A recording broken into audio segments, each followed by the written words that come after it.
Hey, Carrie here from Classic Cottage Art and Antiques, and I'm always asked what is gilding wax used for, and I'm just showing you a few different places where gilding wax is used. Now, when I do this on hinges for jewelry boxes or anything else for hardware, I always like to give it a good sand. First I clean it with white lightning cleaner, and then I go back with sanding. I did this with a fine sanding pad, but then I decided that wasn't enough, so I went to a heavier grit, and it did a much better job. I'm going to use Dixie Belle's Antique Gold Gilding Wax, which is a newer product, and it's really easy to apply. I'm just going to take a soft artist brush for these little hinges, and I'm just going to paint it on. And it's just that simple. But sanding and cleaning is essential to do it on metal. It really is. See the difference? There you go.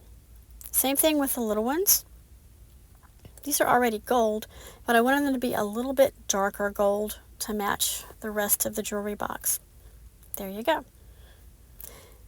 I also do this on hardware, and I really like to do it in the details, like on the edges of this jewelry box. I took the brush and I made sure it had like a fine point on it, and then carefully added it to there. You could also take your finger and just go around the edges, but I find this gives me a little more control to where I want to do it. Now this jewelry box was sealed before I did this.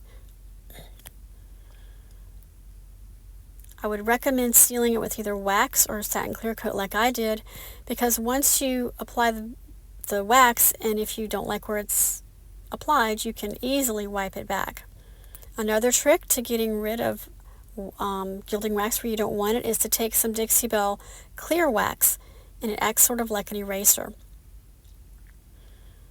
And again, just gently going over it with a brush, and it just adds a little extra something to this otherwise plain jewelry box.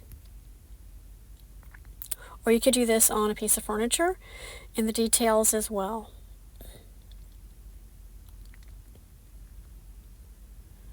Also, make sure you go back and put a little bit of the gilding wax over the screws of your hardware so they match. Once you get finished with it, you're going to want to let it dry for a little bit and then buff it back. I used a paper towel, but you could also use a soft cloth to buff it back. You just want to buff it till it's not sticky anymore.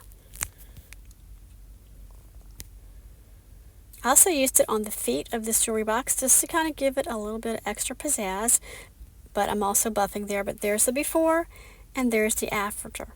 The gilding wax really dressed it up. What do you think? Check out my YouTube channel for more tutorials, creating a classic cottage.